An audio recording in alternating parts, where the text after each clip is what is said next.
It's December, and as I think we said a little earlier when we're talking to Derek Grundy about some of these 2021 model Shercos, you know, it's the first time, given what's happened with COVID, we just haven't been testing.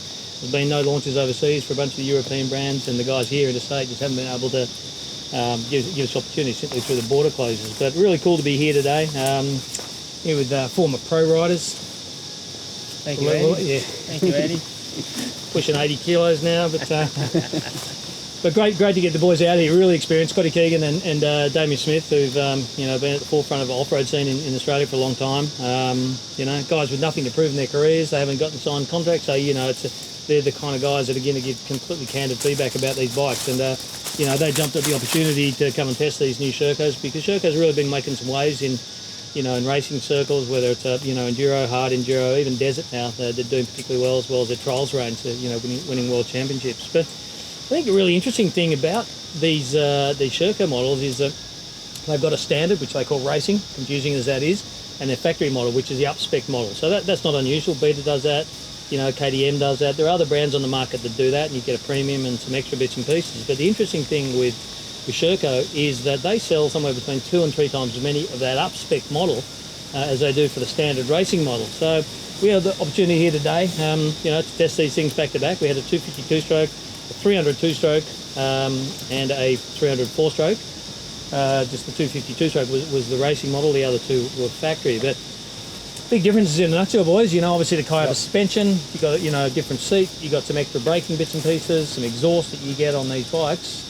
Depending on the capacity, it's somewhere between $1,400 and $2,200 difference. Yeah. Putting that aside for the moment, from a performance point of view, Damian, what was the first thing, you know, what did you notice was, you know, when you jump from a racing to a factory or back again, what jumped out at you? Suspension? I like the fact that it's not just bolt-on bits. Like it's not just a bolt-on bit of triple clamp or something that catches your eye and makes it look factory. They've put Kayaba suspension on them, which is, you know, one of the top suspension for bikes these days on the 2-strokes, and then on the 4-stroke they've got a full acro system. Titanium acro system, which is worth a bomb. Yeah. A group of seats and that sort of thing. I think it's more of a racing bike as opposed to just like a bike with a few stickers and something to make it look good. It's a more billet. Yeah, it's not like a replica, it's an actual racing bike. Yeah, they're thinking performance, not just pack-ons, exactly, right? I was impressed with the way they look, to be honest, both of them, the racing and the factory one. And it's good that they're making steps and moving forward, especially in these times. Like, there are not many people doing that, not many companies are doing it, you know. So, no, I was impressed. Well, Scotty, what do you think? What jumped out at you? You know, I mean, even from the seat, I noticed that the Sala della Bella seat was actually softer but grippier on the factory. Yeah. But the suspension was probably the obvious stuff. I think just them small touches, and then, like Damo said, first thing grabs your eye is the look of the things. They look trick, just with the black rims and the different seat and the, you know, different colour forks and whatnot. They're I think bang for buck, it's a no-brainer in my opinion. And performance, when you jumped on the thing, what was the first thing you noticed with the Kayaba 4 on the factories versus the WP Explorer on the coming from racing background, it felt like it was a bit more that they've bolted them on there. Obviously performance, not for show sort of thing, you know what I mean? It's a better fork. The more you push it, I think, the more it responds to it better. Sits up more in its strokes. It's more how you would set up a race fork, I guess you'd say, and it's probably like a little bit more adjustability there in that too, in that way. So you're not sort of narrowed. You can work with what you've got there, and maybe just a simple revalve. No, you wouldn't need any parts too much or anything like that to get it in your right ballpark for yourself. Okay. So that side of things is good. And then obviously the exhaust system, the tyre exhaust system on the 300, it's good. Yeah, not many models that come with a full system these days. And you get on the 2-stroke. You get a muffler, an up-spec muffler on the 2-stroke. And then like Derek said before, the factory models come with a lithium battery as well, and the racing model doesn't. Oh, okay. I didn't realise that. So little bits like that, I guess, and shaving little But bits just of weight. coming back to that obvious, the biggest difference, the suspension. Where did you notice that where the fork's firmer sits up in a stroke? I mean, those big downhill breakings where it was actually hard to hold line, it was skatey. That was where, to me, it was. They I work could good. hit the picks a lot. Yeah, they work harder. good when you're pushing. And I wouldn't say they'd be ideal for a beginner, to be honest. Yeah. But for someone intermediate and someone that's really going to push, that's an ex-racer like us or someone that knows bikes, you can save yourself getting in a lot of trouble because they've been made for these bikes. And that's I was going to get to before, that they're not just, you buy the racing parts, it's got the bolt-on acro, but it's not something like you bought a bike and you just bolt an acro on. They've put that on and tuned the bike for that system. Gets different mapping, gets under Yeah, 4 or 5 horsepower. Yeah. The suspension's tuned for that bike, so these days most people want to go and buy a solid disc for the bike because they don't, for the mud, and they'll bolt macro on, but then they've got to change mapping and they've got to get it redone. Yeah, you never quite know. I noticed that bigger gal for this too, just a bit more braking bite Yeah, as well. nice front brake. Yeah. Really nice front brake. So suspension and chassis balance for me on the big fast stuff, where I was a bit sketchy when I went out in the racing model. Yeah. Better when we dropped the forks through, the export forks through, just to rake out the chassis a little bit. Felt a little bit more stable for me. Yeah. So faster downhilly stuff where I was a bit skatey, factory stood out for me. I mean, I'm hitting 90 kilos, so I'm a little bit heavier than probably the average guy. Did you give anything up in the bush? Obviously, because the WP rides over its front a little bit more down where it steers really well, but does the car give anything up in that department? I don't think so. Not if you're pushing it, like we said. If you're pushing through, I think the racing model had a bit more. It was probably a little bit plusher, if anything. Like initially, just for me, felt like it was a little bit comfier, I guess you'd say. But then the KYB definitely held up on the bigger bumps and bombing down them hills. It was feels like just a more solid sort of fork and shock, I think. Yeah.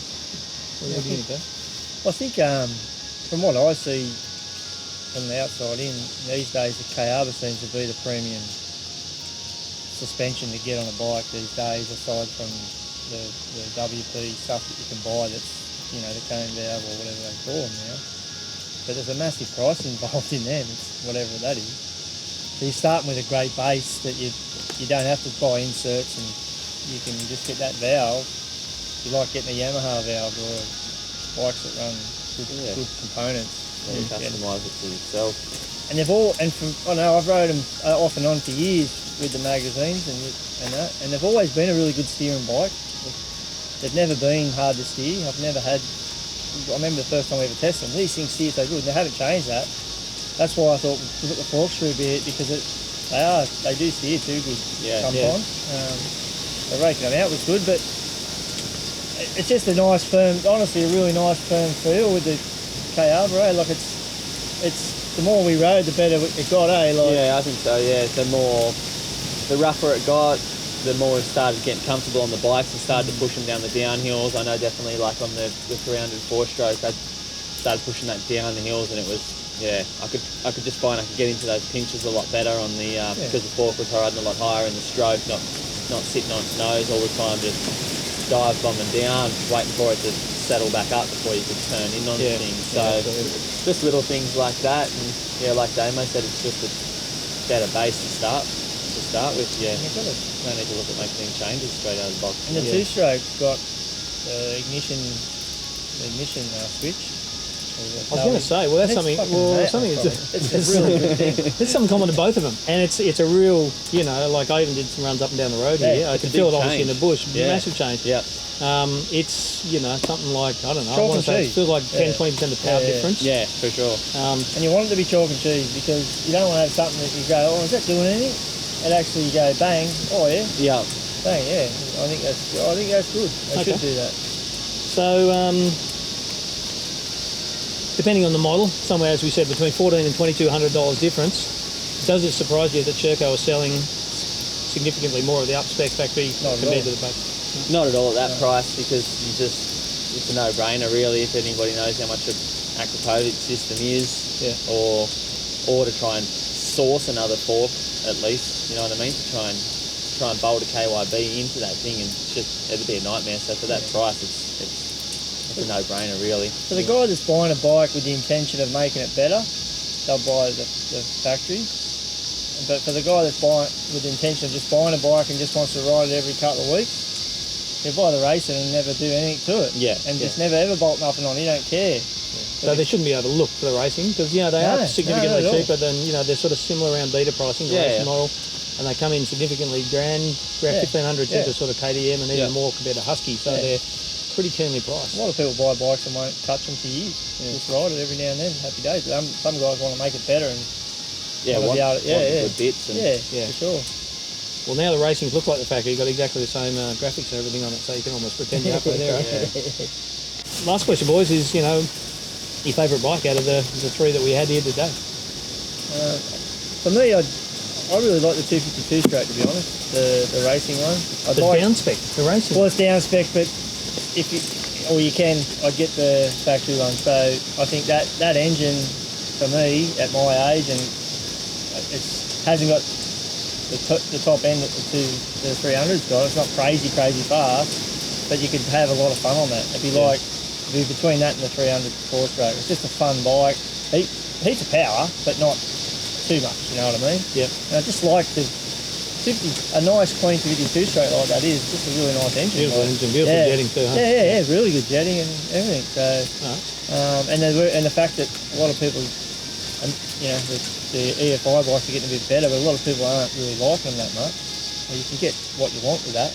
You can make it fat and rich and do whatever you want. Yeah. I don't think we saw any smoke come out of any two-stroke today. It was pretty amazing. I was really surprised. And what about you, Scotty? You look pretty handsome on that 4-stroke today. Yeah, I'd pick the 300 4-stroke. I think just because it's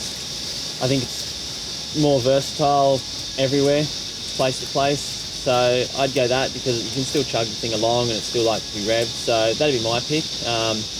Doesn't wear you out either, hey? Doesn't wear you out. I feel like you could so like not taxing at all on the body just because it's mellow and doesn't hit overly aggressive. It's just pretty easy on you to ride. So I think you could ride it anywhere, no drama at all. It's still got plenty of power. It's just, it needs to be revved a little, likes to be revved a little bit more to get it up and going, but still can chug along fine on any trail, and it's still a nice light playful bike. What about you, Andy? It was interesting you guys say that. What about you? I'm asking the questions here, mate. I was feeling too buggered, my back was too crooked today, so I wasn't actually pushing stuff too much. I would probably have to say the 4-stroke just because I'm haven't been riding a lot lately, and I just found it so versatile and so easy to use. Yeah. And it wanted to rev to start with, but then I realised it actually had a fair bit off the bottom as well. So. And I preferred the Kayaba suspension just because it held up and it was less hobby horsing and on the big downhill braking. Yep. But I think what's come out, it's interesting that even though we said earlier it's a no-brainer, you pay that extra $1,500 $2,000 for all those extra bits on the up-spec model. Here it's an ex-pro guy, he's still fast as fuck. Who's saying that racing would be something you'd go for because it's got such a good engine. So I think that in itself is sort of saying that. Sherco's done a pretty good job pricing these things and speccing them. So, and speccing them. It's not just a different graphic on the thing. It's completely not a different bike, but it's got a lot of different main components. I guess fork and shocks, the main thing. That power's one thing if you're racing, but the main thing is the suspension. You've got to be comfortable in the thing, and that's the reason that I'd choose that, just for the tunability of that KYB. Cool. Well, thanks for your feedback, boys. It was great. Yeah, all right.